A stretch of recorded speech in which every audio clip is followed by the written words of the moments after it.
नमस्कार मंडळी, तर आज आपण बनवणार आहोत पालक पनीर। त्यासाठी एक मोठी जुडी इथे मी पालकची घेतलेली आहे। त्याचे फक्त आपल्याला पानच घ्यायचं आहे। ते मी निवडून देखील घेतलेली आहे, स्वच्छ धुवून घेतलेली आहे।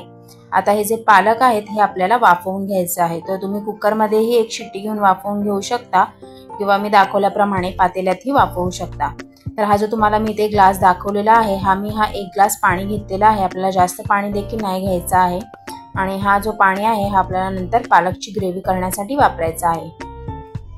तर स्वच्छ धुवून घेतलेला पालक आपण ह्या पाण्यामध्ये घालतोय आणि ह्याला आपल्याला शिजवून घ्यायचा एक 5 ते 6 मिनिटं। आता हा पालक शिजतोय तोपर्यंत आपण एक वाटण करणार आहोत। तर इथे 3 कांदे 2 टोमॅटो घेतलेले आहेत मी चिरून, अख्खा खडा गरम मसाला घेतलेला आहे मी, वेलची घेतलेली आहे, दालचिनी, मिरी, लवंग, जिरं घेतलेले आहेत, 1 चमचा धणे, 1 चमचा। हे संपूर्ण आपल्याला अशा प्रकारे वाटून घ्यायचं आहे, फाईन पेस्ट करून घ्यायची आहे आपल्याला। आता आपण फोडणी करूया। तर त्यासाठी 3 मोठे चमचे तेल घेतलेले आहे, त्यामध्ये तेजपत्ता घालायचा आहे आणि जे आपण पेस्ट करून घेतलेली आहे ती ह्यामध्ये आपल्याला तेलामध्ये छान तेल सुटेपर्यंत परतून घ्यायची आहे। आता अख्खा खडा गरम मसाला वाटण्यासाठी प्रॉब्लेम होतो मिक्सरच्या भांड्यामध्ये, म्हणून मी ते कुटून घेतलं होतं। त्याऐवजी तुम्ही गरम मसालाही वापरू शकता।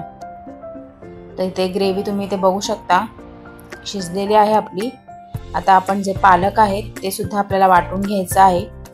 तर इथे पालक तुम्ही इथे बघू शकता छान शिजलेला आहे। आता ह्याला आपण मिक्सरच्या भांड्यामध्ये काढून थंड करायचं आहे आणि त्यानंतर वाटून घ्यायचं आहे आणि ह्याचा जो पाणी उरलेला आहे तो आपल्याला ग्रेव्ही बनवताना वापरायचा आहे। आता इथे मी मिक्सरच्या भांड्यामध्ये काढून घेतलेला आहे, त्याची फाईन पेस्ट सुद्धा केलेली आहे। पालक जेव्हा आपण उकडतो त्यामध्ये चिमूटभर खायचा सोडा घालायचा, म्हणजे रंग आहे तो हिरवाच राहतो, काळपट पडत नाही। आता आपला जो वाटण आहे तो शिजून झाला होता, त्यानंतर मी इथे ही पालकची प्युरी टाकलेली आहे, यामध्ये मिक्स करून घ्यायचं आहे आपल्याला।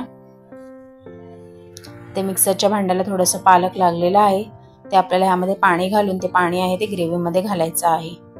तर संपूर्ण जे पाणी आहे ते मी हे पालक पनीरसाठी वापरलेलं आहे, पूर्ण 1 ग्लास। तुम्हाला किती थिक हवंय त्यानुसार तुम्ही आणखीन पाणी ऍड करू शकता। मिक्स करून घ्यायचं आहे आणि छान आपल्याला ही पेस्ट आहे ती सुद्धा आपला जो वाटण आपण केला होता त्यामध्ये शिजवून द्यायची आहे। तर ह्यामध्ये मी घातलेलं आहे चवीपुरतं मीठ आणि थोडीशी साखर घालायची आहे। साखरेने पालक पनीरला छान टेस्ट येते, तर तुम्ही नक्की ट्राय करा। संपूर्ण मसाल्यामध्ये पालक छान मिक्स करून घ्यायचा आहे आपल्याला। आता पाणी ऍड करताना तुम्हाला किती थिक आणि किती पातळ ग्रेव्ही हवाय त्यानुसार तुम्ही ह्यामध्ये पाणी घालू शकता। एकदा पनीर घातलं की आपल्याला पाणी घालता येत नाही, म्हणून आधीच घालायचं आहे। आता इथे ह्या ग्रेव्हीला उकळी येते तोपर्यंत आपण पनीर इथे शॅलो फ्राय करून मी घेते। तर शॅलो फ्राय करत असताना इथे मी अर्धा चमचा काश्मीरी लाल पावडर घातलेली आहे आणि फ्राय करून झाल्यानंतर थोडीशी वरून कोथिंबीर स्प्रिंकल केलेली आहे। तर अशा प्रकारे आपल्याला पनीर क्यूब्स आहेत ते शॅलो फ्राय करायचे आहेत। तर आता आपण ह्या ग्रेव्हीमध्ये शॅलो फ्राय केलेले पनीर घालूयात आणि छान मिक्स करून घेऊयात। तुम्हाला जास्त थिक वाटत असेल तर तुम्ही ह्यामध्ये पाणी सुद्धा ऍड करू शकता, पण पनीर क्यूब्स घालायच्या आधीच आपल्याला पाणी ऍडजस्टमेंट करायचं आहे। आणि तुम्ही इथे बघू शकता मस्त आपला पालक पनीर तयार झालेला आहे।